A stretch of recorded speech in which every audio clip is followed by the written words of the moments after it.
Making money on YouTube is not all about ad revenue. In this episode, I'm going to teach you how to make money on YouTube with a small channel.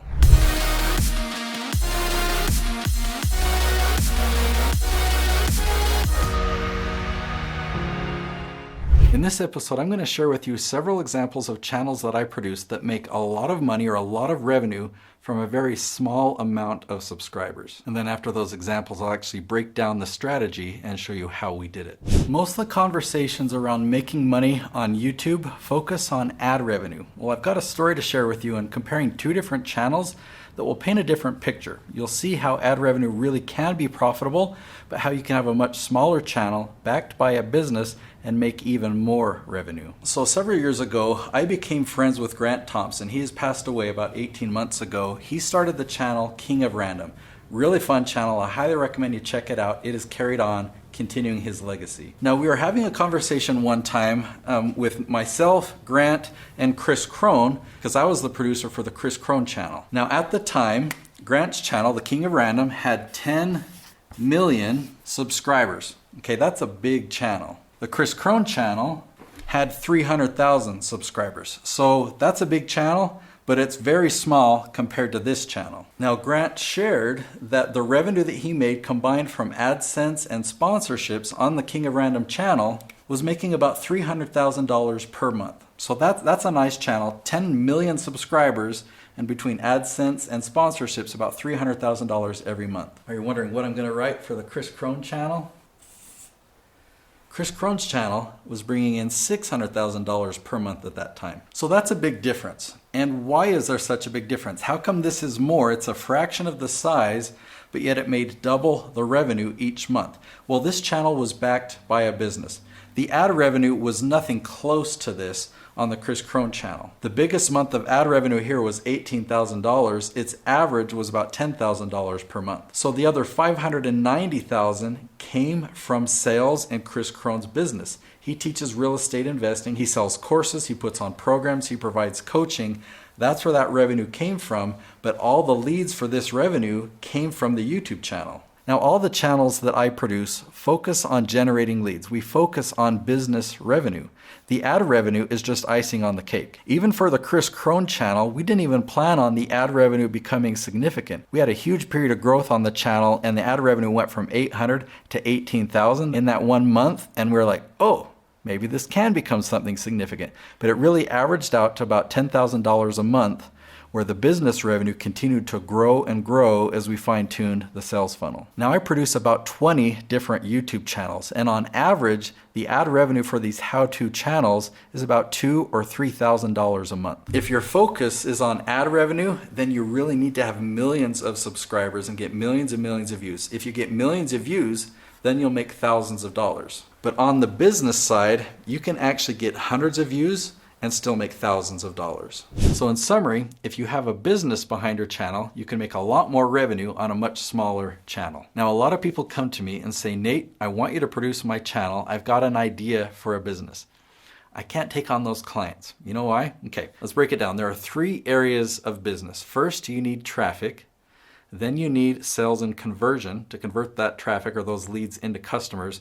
And then you need to fulfill. You need to provide that product or service to your clients in a way that they're happy and they want to give you more referrals, right? So when you have a business that's got all 3 in place and you're profitable, that's a good time to really ramp up and say, hire me to produce your YouTube channel, because we're gonna really crank up the traffic, and you need to have the structure in place to know how to handle that. Otherwise, it's an investment of time and money that you're not gonna get back in the short term. They came to me and said, all right, Nate, here's my revenue. I make 7 figures or more in my business.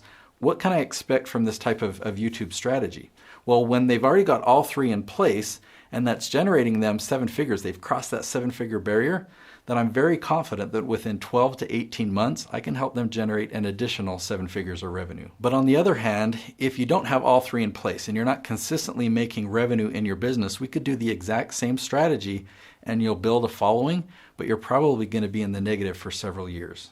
Now, I want to clarify, this strategy isn't for all small businesses. In fact, local businesses probably aren't a great fit for YouTube because you're looking for clients in your local area, and YouTube is global, or at least nationwide. If you have a nationwide business, you can really benefit from YouTube. But if you get a lot of leads that are in another state or in another country and you can't do anything with them, it's going to take years before you have enough leads in your local area to be profitable. So let me give you some examples that could either go both ways. I mean, take a dentist. A dentist definitely has a practice in a local town, and he or she wants patients in that local town, right? And so if we're in Utah and somebody needs a dentist in Florida, they find you on YouTube, that's really not going to work. But what if you train other dentists how to run their business?